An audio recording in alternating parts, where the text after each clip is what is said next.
Porque Deus amou o mundo de tal maneira que deu seu Filho unigênito, para que todo aquele que nele crê não pereça, mas tenha a vida eterna. Porque Deus enviou o seu Filho ao mundo, não para que condenasse o mundo, mas para que o mundo fosse salvo por ele. Quem nele crê não é condenado, mas o que não crê já está condenado, porque não crê no nome do unigênito Filho de Deus. A condenação é esta: a luz veio ao mundo, mas os homens amaram mais as trevas do que a luz, porque as suas obras eram más. Pois todo aquele que pratica o mal detesta a luz e não se aproxima da luz, para que as suas obras não sejam reprovadas. Quem pratica a verdade se aproxima da luz, para que as suas obras sejam manifestas, porque são feitas em Deus. Que Deus tenha misericórdia de nós nessa noite.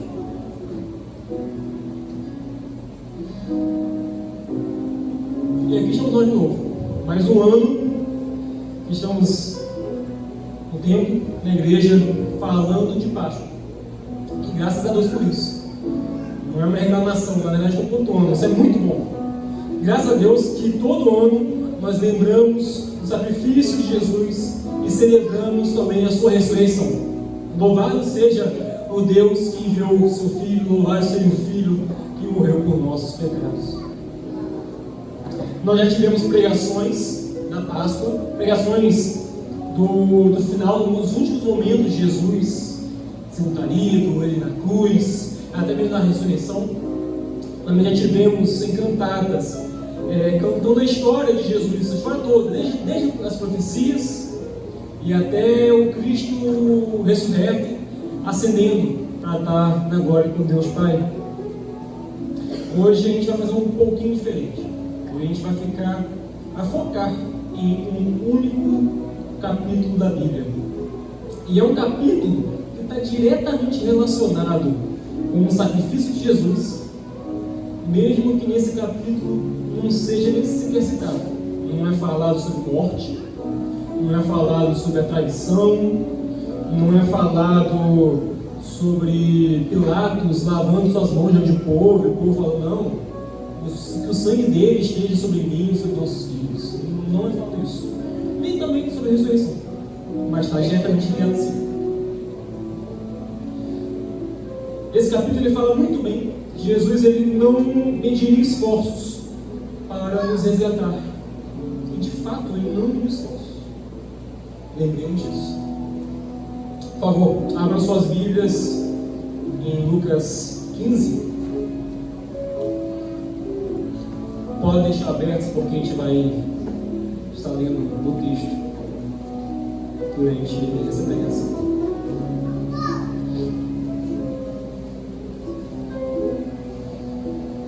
Quando vocês estão abrindo, eu acho que esse é um dos capítulos talvez mais mal interpretados da Bíblia, ou pelo menos interpretados de uma maneira incompleta muitas vezes. Eu falo isso por mim, experiência minha de ouvindo pessoas, pregadores pregando sobre isso.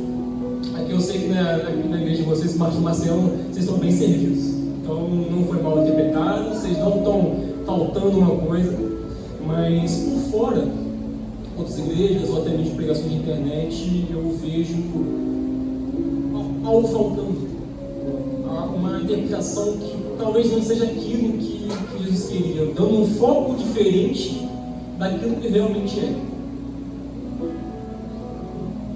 Hoje a gente também vai focar uma coisa diferente, mas não por dar uma má interpretação, mas somente para a gente focar em Jesus Cristo nessa noite.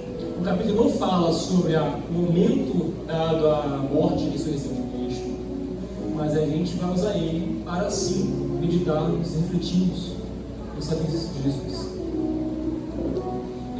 Eu acho que a má interpretação desse capítulo, muitas vezes, é por conta do versículo 1 e 2, que não é muito bem relatado, digamos assim. Às vezes nem lido.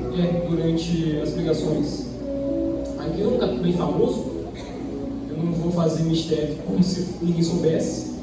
As 3 parábolas muito famosas: a ovelha perdida, a dracma perdida e a chamada de filho pródigo. Particularmente eu prefiro chamar de os filhos perdidos. Os versículos 1 e 2, eu vou dar uma ênfase neles agora, justamente porque, como eu falei, na minha opinião, são versículos que muitas vezes ficam de lado, e eles estão no capítulo. Na verdade, as parábolas, elas estão aí por conta do versículo 2. Aproximavam-se de Jesus todos os publicanos e pecadores para ouvir. Os fariseus e os escribas murmuravam, dizendo: este recebe pecadores e come com eles. É um relato bem simples, mas simples no caso de curto, bem curto. São 2 versículos só na Bíblia, que 2 versículos geraram 3 parábolas fundamentais, 3 parábolas importantíssimas. E não sei se vocês sabem, mas em Lucas não é a primeira vez que isso acontece. Já teve outra vez que fariseus e escribas vão até Jesus e murmuram: este come com pecadores, este os recebe. E Jesus então vem e fala: eu não estou aqui para os sãos, estou aqui para os doentes. Isso está em Lucas 5, versículo 30 e diante. Essas parábolas, elas são uma resposta a isso que os fariseus contaram, a isso que os fariseus falaram.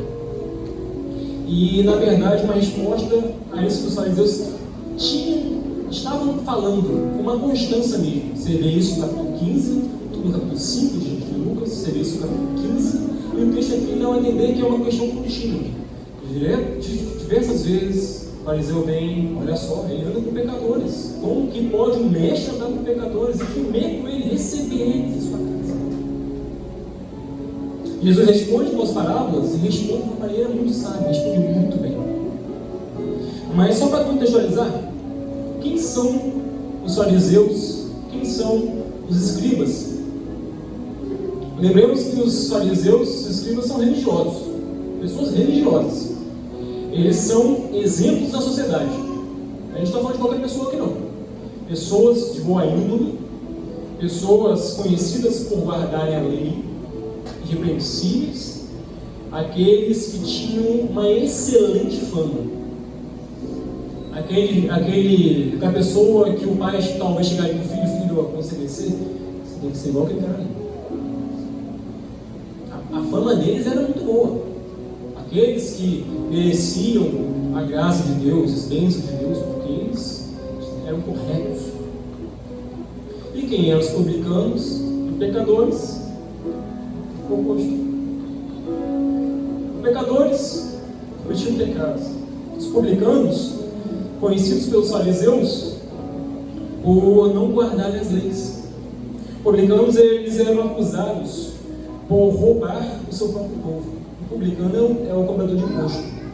Muitas vezes o cobrador de imposto desonesto, aquele que roubava o seu próprio povo, cobrando mais do que era devido, e que ele cobrava a Roma, aquele que roubava a Roma, entregando menos do que era preciso.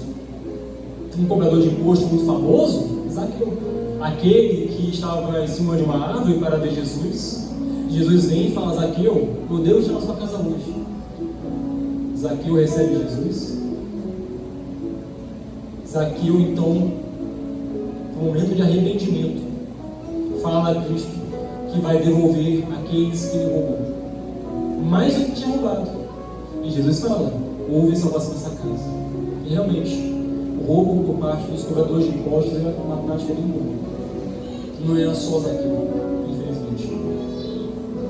Aqui nós temos 2 tipos de pessoas: os pecadores, estes que estavam lá para ouvir Jesus, de fato, para aprender com Jesus, como Cristo, aqueles que estavam comendo e Jesus não recebeu, e os justos, os digamos assim, aqueles que zelavam por suas leis e que se achavam pessoas sem falha. Se falhasse, deixava claro publicamente que a falha foi corrigida. Deus perdoa meus pecados. Eram pessoas que não poucas vezes faziam questão da sua demonstração pública de religião, de espiritualidade.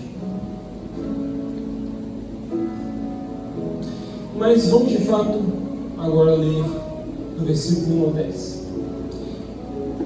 Lucas, capítulo 15, versículo 1.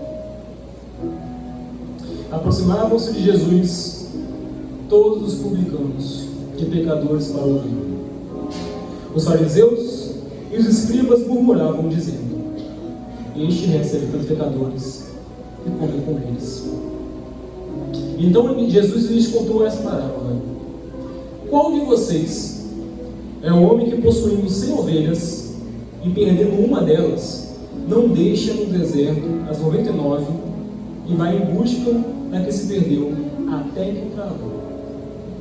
E quando a encontrar, põe-na sobre os seus ombros, cheio de alegria, e indo para casa, reúne os amigos e vizinhos, dizendo: alegrem-se comigo, porque já achei a minha ovelha perdida. Digo a vocês que assim haverá mais alegria no céu por um pecador que se arrepende, do que por 99 justos que não necessitam de arrependimento. Ou qual é a mulher que, tendo 10 dracmas, se perder uma delas, não acende uma lamparina, vai à casa e procura com muito empenho até encontrá-la? E quando encontrar, reúne as amigas e vizinhas, dizendo: alegrem-se comigo, porque achei a dracma que eu tinha perdido. Eu afirmo a vocês que a mesma alegria existe diante dos anjos de Deus por um pecador que se arrepende. São parábolas muito parecidas até. Parece que a história é contada 2 vezes, só trocando alguns elementos. E na primeira parábola, realmente, você tem um pastor e que a sua atitude não é uma atitude estranha. Na verdade, um bom pastor, era esperado de um bom pastor já fazer isso. Perdi minha ovelha, eu vou atrás dela até encontrar. Os fariseus sabiam disso, que não era algo estranho, algo esquisito. Inclusive, Jesus fala: qual dentro de vós, pastor, perdendo a ovelha e não vai atrás dela? O pastor, ele não mede esforços para procurar a ovelha, ele procura até achar. E achando, faz festa ao achar sua ovelha perdida. Ele fala depois: haverá mais alegria no céu para o pecador que se arrepende do que para os justos que não necessitam de arrependimento. A dracma perdida também é uma atitude de uma mulher que não é estranha. Tem 10 dracmas, talvez é tudo que ela tinha. Perder uma é muita coisa. Você tem R$1.000, você perde R$100 é muita coisa. Você não fica deixar a arma de R$100, não é 10 centavos, é uma dracma para ela. E ela dava valor a isso e ela foi atrás. Procurou sem cansar. Talvez cansou, mas procurou ainda. A mulher não mede esforços para encontrar a sua dracma. Ela procura até achar. Achando, se alegra. Reúne os vizinhos, reúne suas amigas. E Jesus vem e fala de novo: haverá mais alegria no céu com aquele perdido que foi achado do que aqueles que não precisam de resgate. Jesus deixa claro aqui a necessidade do pastor de resgatar sua ovelha e a necessidade da mulher de resgatar a dracma, porque nem a ovelha nem a dracma poderiam se resgatar. A ovelha que estava perdida, provavelmente o pastor ia sair já tendo a possibilidade de saber que estava perdida, não ser encontrada morta. Não sei onde ela foi perdida. É o que? O pé dela agarrou, ela ficou presa em algum lugar, ou ela se desviou do caminho, tem que ficar procurando o caminho todo em regiões. Um animal comeu ela, não sei. A dracma perdida está em que canto da casa? Eu não sei.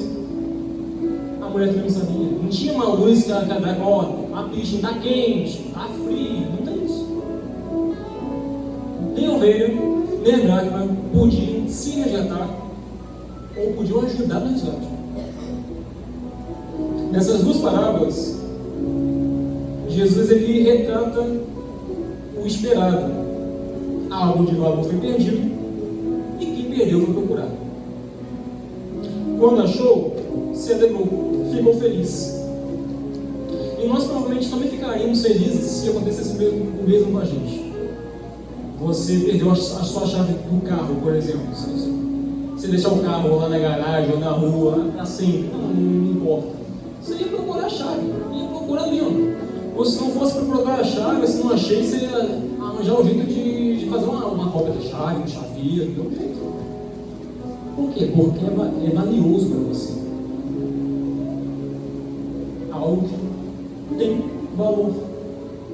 E quando você acha, você fica aliviado, nossa, até que enfim achei. Estava pensando que ia ficar a pé para sempre agora. Não é uma atitude estranha. Jesus ele descreve não vou dizer o óbvio, mas o esperado. Só que tem uma diferença aqui que está nas duas parábolas e que geralmente não está em nós quando a gente acha algo que a gente está procurando naquele período, que é a festa. Eu não sei vocês, eu nunca, perdi um par da minha meia e quando eu encontrei,